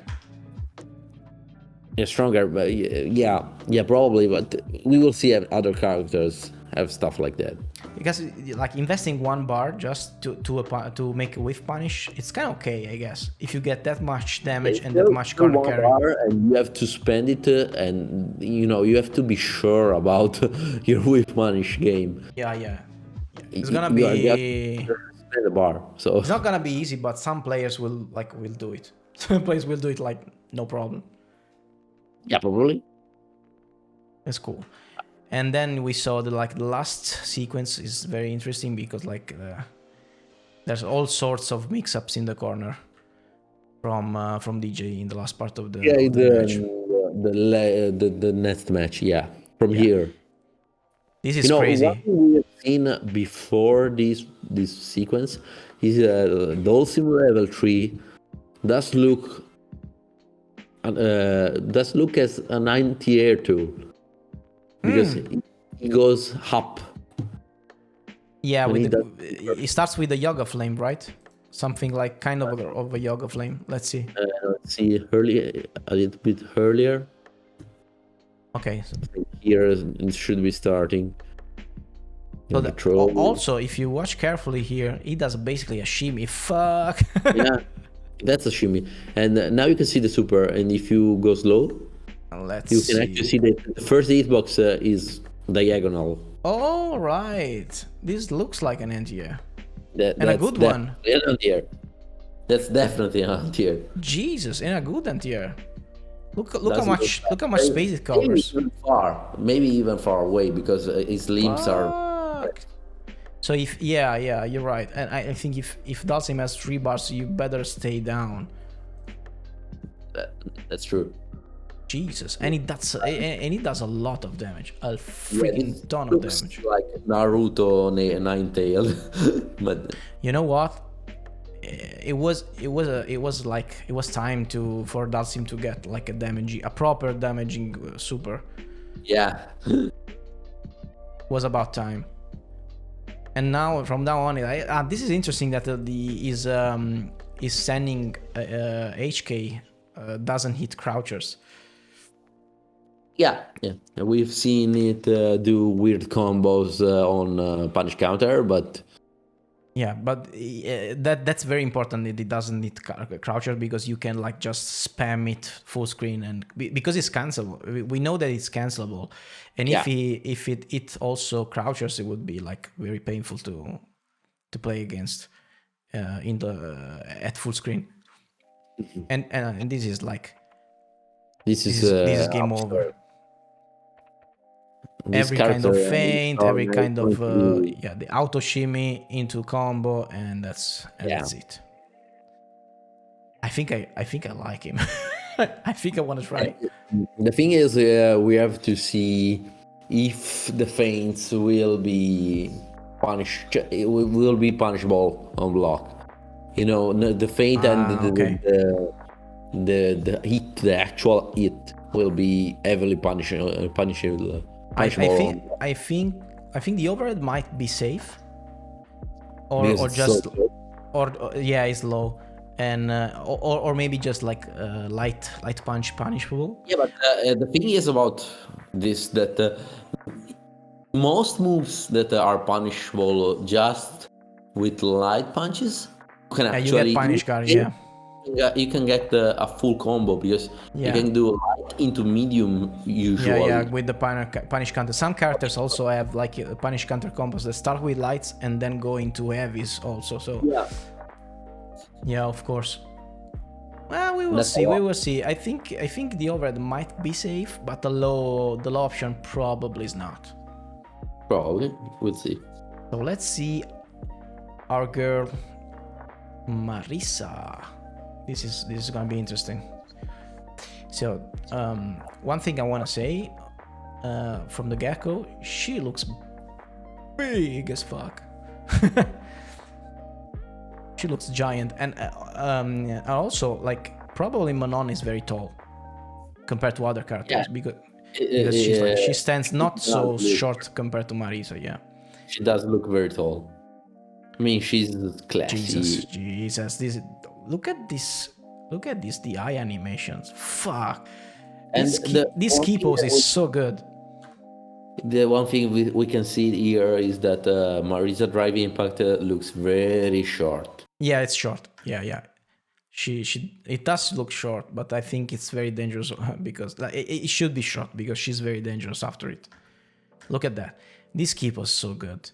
Yeah. Jesus. I said it And before. this combo. And I think you will like Marisa because this looks kind of like a perfect charge special like Luke does. I don't know. Look at that. Yeah, probably. I think you get the second hit only if you get the perfect charge. Yeah, but the damage is freaking It's high. ridiculous. Look at this. And also she has a freaking long range drive rush. Look at that. But or maybe she just went because you can just. It's do kind of it slow. Because you can just do it and then move forward and the drive rush won't stop. Yeah. But she The canceled thing very about, late like, into the moves normal. that, you can cancel the first frame. Count Look the at first frame. and This is another still- example of why you should parry telegraph moves. Look at the drive meter drain of these Oh, punches. 1 bar? Almost 1 bar. This one Christ. is a special move. It's a special This move? one is, Yeah, I think because the drive meter reduction is too much for a normal. You think so? I think it's like a charge heavy punch. Or charge heavy punch, maybe, and Look at that's that. quite. Maybe it's the drive meter damage, as you would say, it's linked to the actual damage of the move. I don't know. Yeah, so I think Marisa as the game plan. She has game plan, like to get your drive gauge low as fuck as soon as possible. Probably it's one of the best thing you can do with Marisa. Yeah, and you should be pairing her most of the times. But there's the threat of the command grab, as we will see in a couple of minutes. I love this. Yeah, nice NTR. This combos looks very consistent. The hitbox on that NTR looks very consistent. So I think you will be able to do that kind of easily. I want to know if that's if that is her DP, actual DP, or it's just like upper body invincible, that OD move that she does. It's hard to tell. I mean, it doesn't look like a DP. But since she is a grappler, I think that could probably be just an anti-air. Yeah, probably. But this is interesting. This is fucking interesting. Yeah. This move. What the hell is that? The attack goes like through that. Does look like a counter that leads into the grab. What the fuck is that? It's Anji Mito style. yeah. Basically, it's the Anji twirl. Looks like Anji. But Anji does a parry. This is like Marisa is just whiffing. Yeah, but the thing is, it does look like the JP one, where he can get something if the opponent does. Yeah. Also, this looks like a hit grab, not a regular grab. Look, there is an hit spark. It's probably going to be a hit bar. Look at that. That's a hit. Yeah, that's an hit bar. It's that's it. She has command grabs and hit grabs, and both of them like make the medal level go up, both the hit grabs and the actual command grabs. Yeah. And we learned from this footage that she has a maximum of 5 medal level, and once she gets to 5, the command grabs start to hurt very much. It does a lot of damage. Look at that. Look at this combo. This is another hit grab that like can juggle. Okay, this is revenge time by Marisa. This is so cool. Oh fuck! That scene when she towers over her, so scary. It's like an horror movie. Look at that. Look at this. Yeah. But afterwards, she kissed her punch. Yeah. But and that looks a lot like a JoJo scene reference. Yeah. But this one, like, what this tells me is just you're about to die. You're about to die. And we saw a little bit of the CA version that she does another punch when the opponent is on the wall. And the walking is really cool. And also this super gets you from corner to corner. I don't know if you noticed that, but that's kind of dangerous since she gets Oki after. Jesus. The damage out of this combo is pretty good. This whole sequence is crazy. Yeah, and that's the command grab. Yeah, so this move actually we talked about a little bit offline, and it was kind of difficult to get if she had an actual command grab or if it was like some kind of a counter. But like looking at the footage very slowly, you can clearly see that Manon doesn't do anything. She's just there. And if you see it like frame by frame, there she jumps, and Manon is just crouching right there. She's basically just crouching, and she gets grabbed. So Marisa has a command grab out of her stance. and she can do many things from the stance because she can command grab, she can do also like an armored move, which we saw before that, and also an overhead that we saw in an earlier footage. She has like a kind of a double punch overhead, kind of like the Cody one in Street Fighter 5. That comes out of the stance. So she has different options, very very scary options from the stance, and that when you are in the corner against her, that would be very difficult to it's very very much a gamble right there, because you can expect like an overhead to close the round, and then you get command grabbed. if you see her making the stance, right, you're gonna guess. And the only thing I think she would be vulnerable when she's in stance is throws, I think. Maybe even hits if she doesn't do anything. If she doesn't do like the armor move, probably she also vulnerable to regular hits. I don't know. What do you think? It's hard to tell for me. Because we didn't see any instance in which like the opponent tries to attack her when she's in the stance. We don't know if she has like an auto parry mode when she has the stance. It looks like a defensive stance, right? Yeah, it does look like a defensive stand, but it's weird because at first it was we thought it was counter, but it's not. Yeah. So I don't know. I don't think she has an auto parry or an auto counter or stuff like that. Okay, so you think that she would be get it out of the probably. the animation.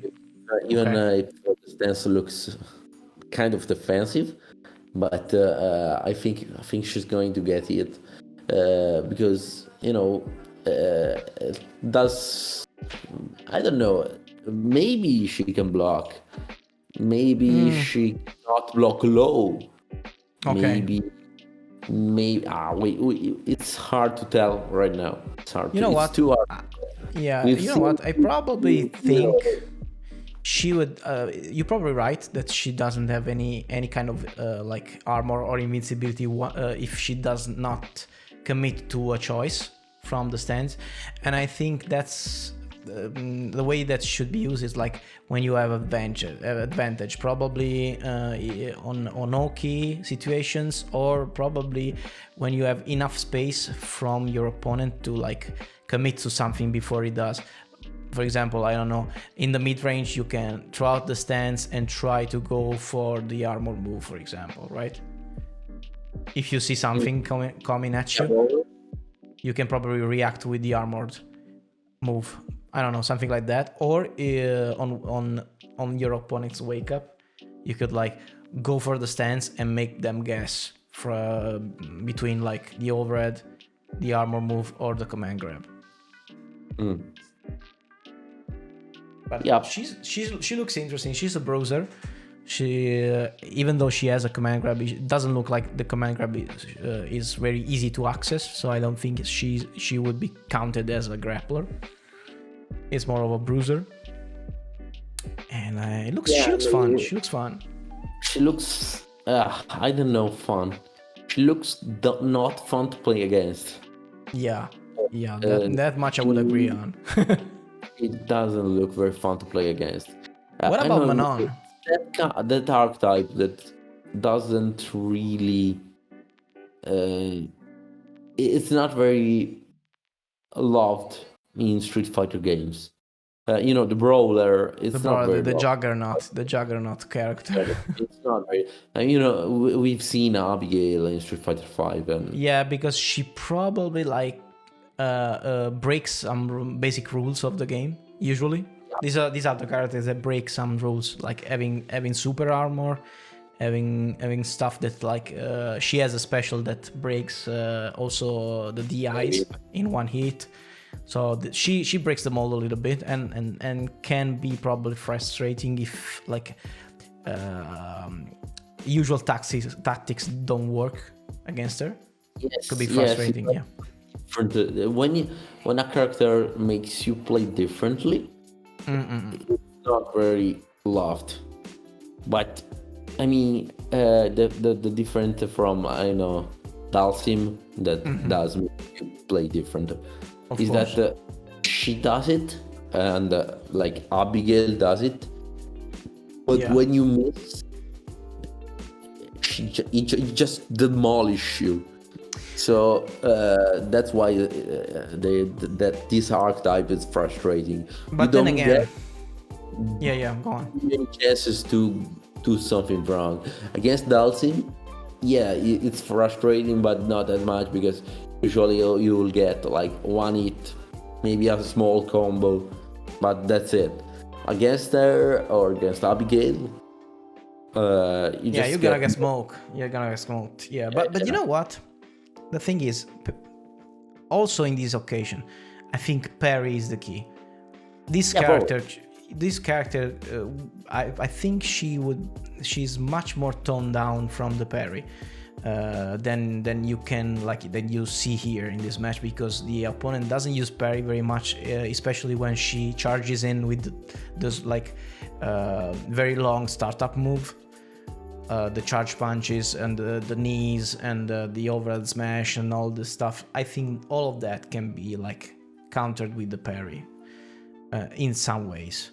Yeah, probably. So I think like after like 3 or 4 months after the release of the game, we will see a much different take on all of these characters. Probably. But only time will tell.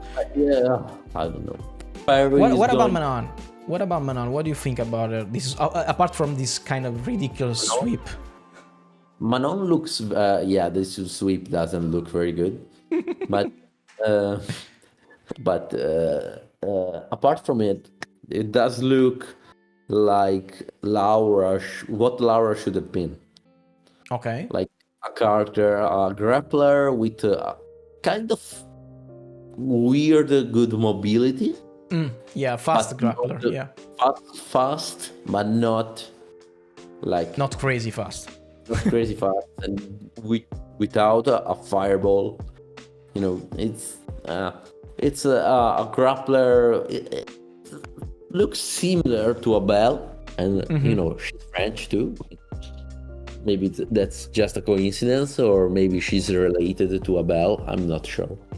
She is the reboot, the Abel Yeah, reboot. she's kind of a reboot of a Belle. Maybe they are related in the story. It could be. Abel is actually a character that it's pretty loved from the community. It's loved.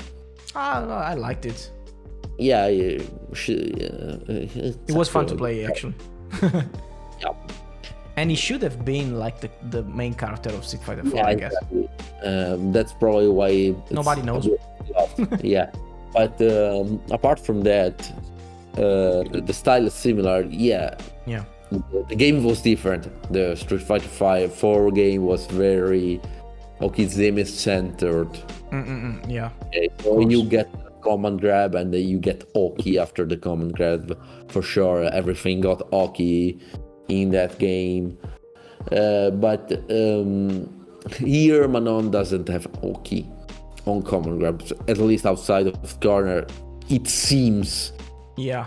Yeah, it does Or- look like that.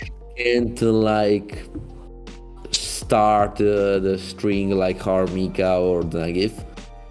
She does look with good normals. She does have Yeah. normals, but that's it. Hit grabs, and the idea is that she can get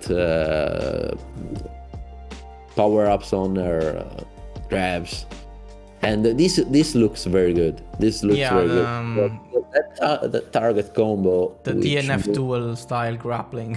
that brings the opponent inside of her range, is very Yeah, good. I think she is like what I can gather from watching this footage is like she has kind of good space control with normals and in the mid range, and she looks like she's going to look for whiff punishes with those strings that bring you in.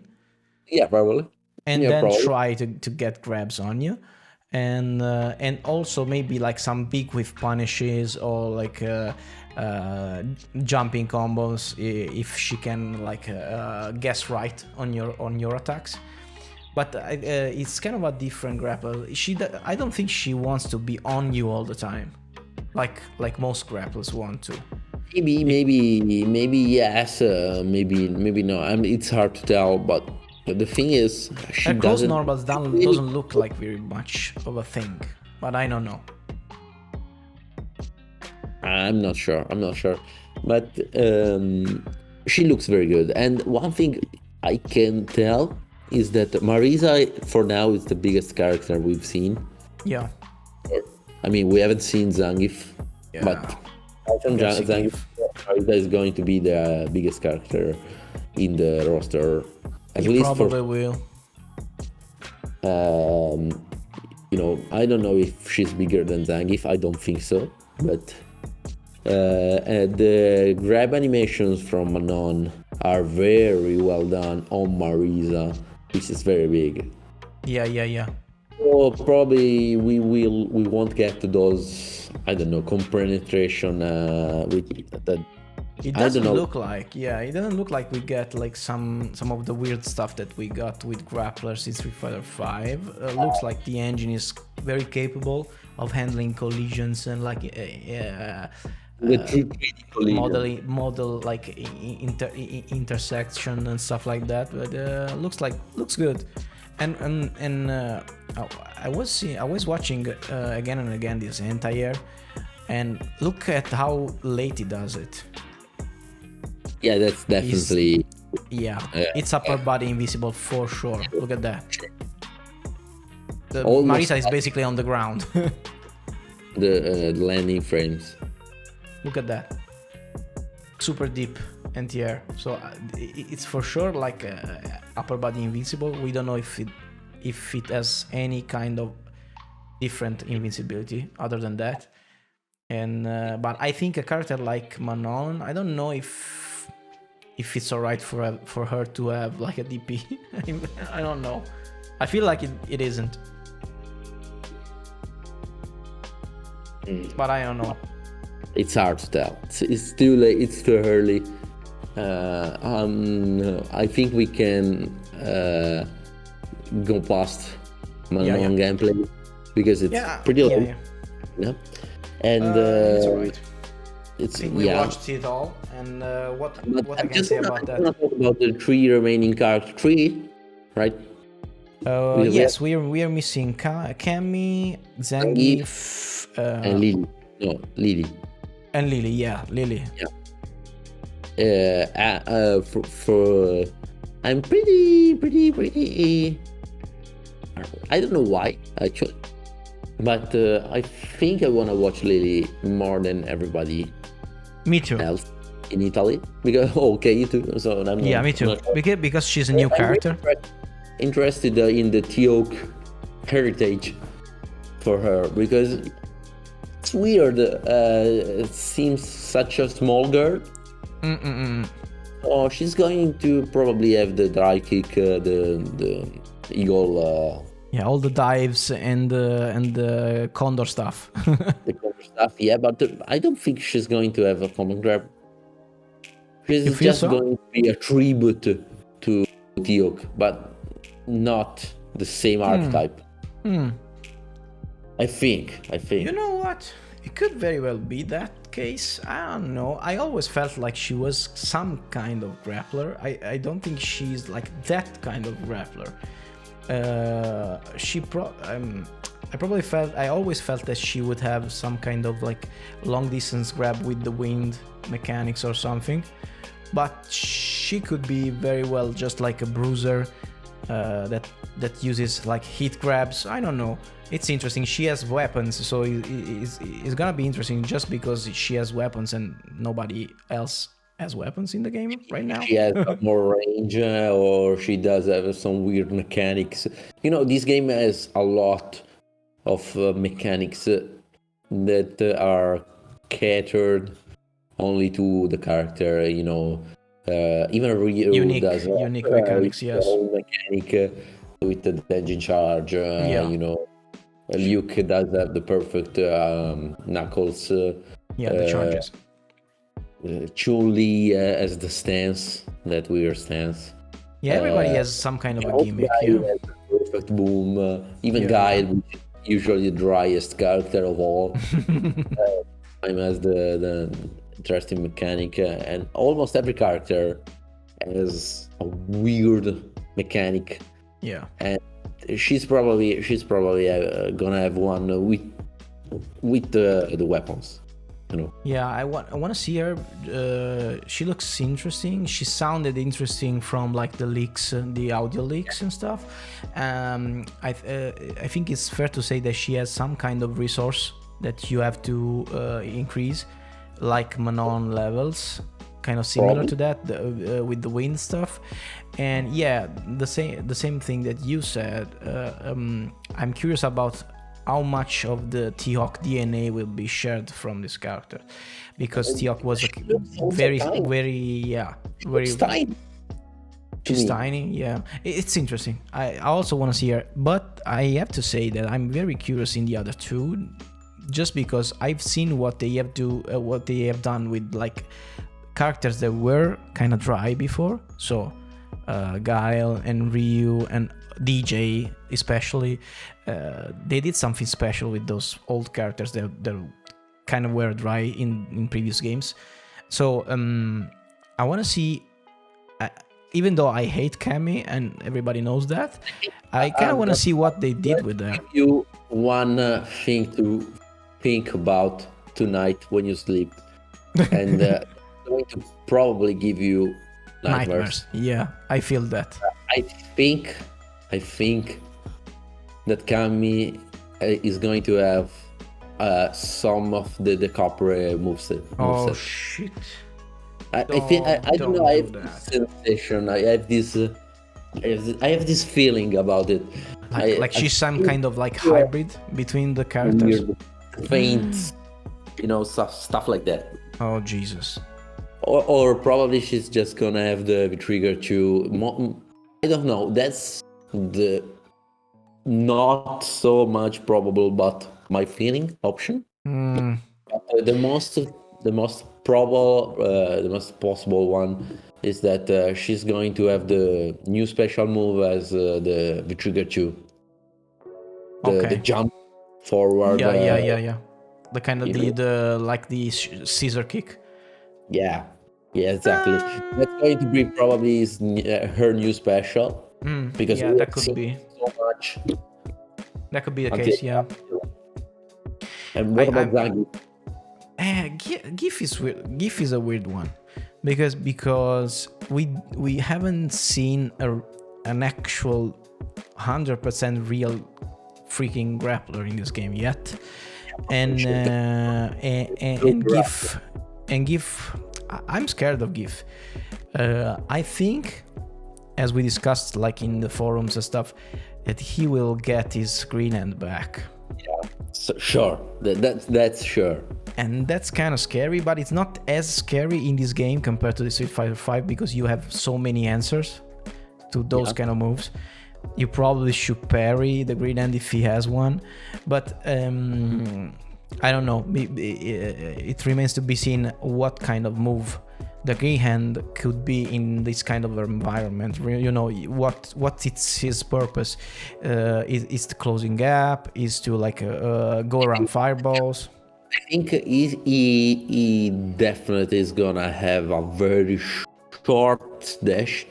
Maybe not as slow as in older games, but shorter. He's going to have a short dash because if he doesn't have a short dash, the dry rush will insanely good. I agree. Him getting Oki out of everything. Yeah. I agree with that. And also a short dash, and also there's something else. Rush. There's one thing that I don't want him to have because I just hate it. I just hate how it looks. It looks stupid, and I don't know. It's kind of like it's it gives GIF a weird sense of rhythm in his gameplay is the muscle flex from Street Fighter 5. I hate the fucking muscle flex, the V skill one, because it's like kind of, it's annoying. Yes, it's annoying. It's slow. Is that it's frame one? I think that's like, it's lame. It's a lame way to play a character like GIF, for me at least. Yeah, it does give him a defensive option, but I think he's going to have it in Street Fighter 6. Do you think? And what should be like a special move? Yeah, yeah, probably no down punch or stuff like that. I hope it doesn't have it. I really hope it doesn't have it. I don't know. I'm pretty sure he's going to have the V-Trigger 2 as probably the level 2. Okay, that sounds correct for me. Yes. Yeah, that's probably going to be a level 2. Yeah, I think that too. The thing is, the tornado is going to be probably the level 1. The level 1 is going to be the tornado, so V-Trigger 1. And the level 3 is going to just to be a cinematic pile driver. Okay. So that's about his super. I'm pretty sure. I'm not. I can't be sure because What if I think like another possibility could be that level 1 is kind of, I think, like it could probably be something like an anti-air grab, the level 1, and the level 2 could be his V-Trigger 1, because it's that one is also an install if you think about it. Yeah, but the thing is, it's an install that makes you cancel moves into that tornado, but I don't know. That doesn't fit very well with the design of this game. You think that VT2 like more damaging and more range on grabs? Yeah, probably. Sounds different. Scary. Sounds scary. Different than how it works in Street Fighter 5. Okay. But some kind of boost to the grabs anyway. Yeah, some kind of boost. Yeah, well, maybe even to normal grabs. It should be the right thing. I mean, we still don't know the mechanics out of it. So GIF it's a weird one in this game. It's gonna be interesting to see what it does. So the thing is, fireballs in this game are very good up until now. We don't have a character like Sagat. Mm-hmm. It's going to be pretty hard to implement a character like Sagat. Yes. Because if fireballs remain the same, it's going to be hard to fight a character like Sagat. Because Guile, yes, his fireballs are very good, and there's no way around it. Yeah, but it's difficult to imagine somebody who has better fireballs than the guy has right now. Yeah, but he doesn't have a DP, so he can still jump on fireballs, and he can't anti-air if you do jump correctly. Yeah. Maybe he can block, but he can't do the flash kick because he doesn't have a charge. Yeah. So, but against Sagat, that's weird because you can't parry, or you have to perfect parry, and if the fireball game is very different. The strong thing about Sagat is that he has a very slow one, a very slow projectile, and a very fast one. Yeah. So you can't really rely on perfect parries midstream. No, it's difficult to predict. It's also it's already difficult, like against Ryu, for example. Yes. So I guess the character like Sagat would be too difficult. We'll see. I think probably if they give a green end to give, probably the OD version could be a way to get around fireballs, like the Blanca ball does. So yeah, probably that's the way to probably design the character. I don't know. We will see. It's hard to tell. It's very hard to tell. We will probably see after the Capcom Cup, I guess. You think so? Yeah, they planned, or during the Capcom. I think they're going to show something during the Capcom Cup and something at the end. After the Capcom Cup. Okay. Yeah, they have 8 days, so I think they're going to show something during all the days. They're gonna drop info Yeah, like slowly. they are going. I think they're going to also drop the Capcom Pro Tour rules. Yes, for the next year. And okay, just to close this up, give me a prediction of the info that they will roll out during the event. You know, the characters, the three characters. They're gonna obviously show them, but I think they're going to say something about the DLC characters. Okay. Oh, this is a spicy one. Just tell maybe not which one they're going to be. Maybe just a teaser or something. Just tease the fact that it's going to be like four characters or 5 characters. Yeah. Or maybe they just already said that. No. But it's like every leaked character is not official right now. Yeah. Thing is, if you make somebody pay for the DLC, and they're doing it because they're selling the Ultimate Edition, and you're going to have to tell how many characters they get. Yeah. Because if you don't, I mean, it could be 3, and it's just 3 characters. I'm not sure I'm not gonna spend the money, especially for a casual user. So I think they're going to at least say something about it. The Capcom Pro Tour, I hope to say something about Pro Tour 2023. Yeah, I think that's pretty much a given, yes. Yeah, and it's not always, because the thing is, usually the Capcom Pro Tour is organized by Capcom Fighters, which is not very, very well. I don't know. It's different. It's the American side of Capcom, so they don't seem to be on tune sometimes. Okay. Yeah. On sync with them. Yeah, they're not on sync exactly with the Japanese. So I'm not sure about it. I expect much more money going into the Capcom Pro Tour, even more. They spend a lot in these days, but since the Capcom esports division is growing every time, I don't know if you see the I don't know why, but I follow the Capcom finance. Yeah. Okay. So they're doing well.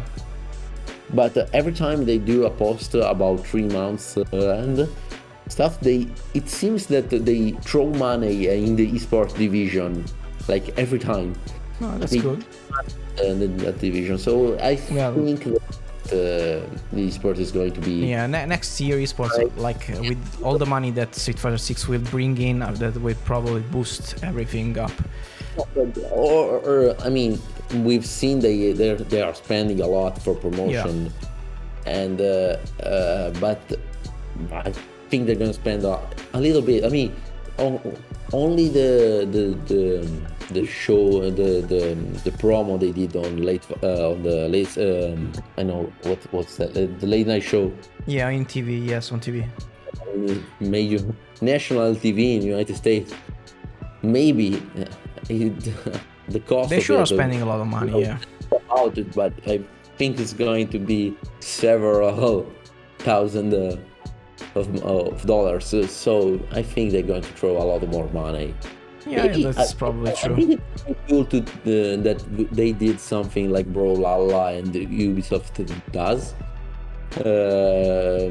So if Brawlhalla and Ubisoft, if you do a tournament and you get like 32 players, they just give you $100 for the tournament. Okay. They just give you.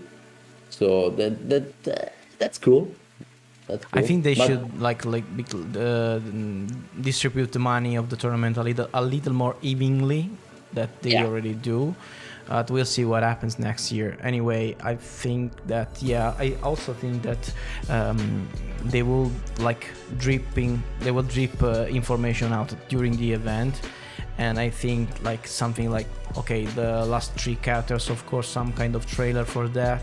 probably the stuff about the Capcom Pro Tour the next year. But the other thing I think they will do is like at the end, like announce an open beta or something for Street Fighter 6, like available right now, or available today. You know, that would be cool. That would be. I hope so. Selfishly, I hope so. Yeah, probably they're going to do it. I'm not sure, but. And I want new characters in the next beta. No, I don't think you're gonna get new characters. That's weird. Maybe one, maybe two, maybe two. Yeah, at least one, at least two. Come on.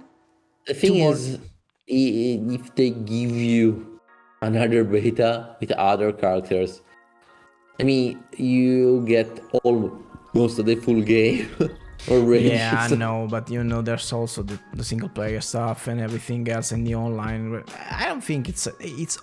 I think they're doing everything right as far as PR go, and they should be using the beta not only for like getting feedback, but also for marketing purposes. This is all free press they get. Doing for marketing purposes. Yeah. We talked about it with Sting, which is actually a developer living in Japan, but Italian, Naples. So he's in our Discord, and he just said that betas are for marketing. Yeah. These days, that's what they are for. Yeah, we maybe thought that they were testing the online structure. He just said that it's not like it.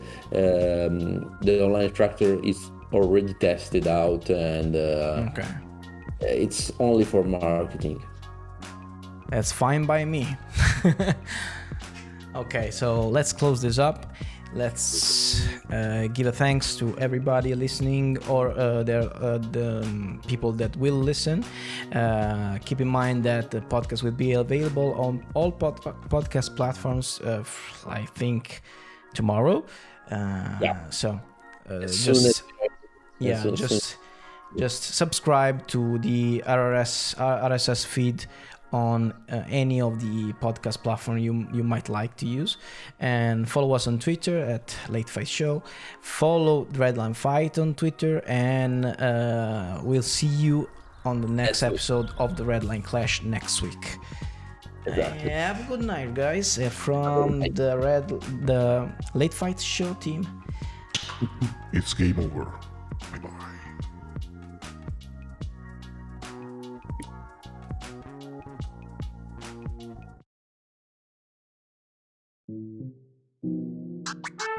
One, two, three. Welcome to the world of fighting games, conversation, freestyle talk to people across the nation. We speak harder than I show you under the jaw. So sneakier than an empty jump low. We sound crazier than I 40 it's hot for combo. Ladies and gents, welcome to the Late Fight Show.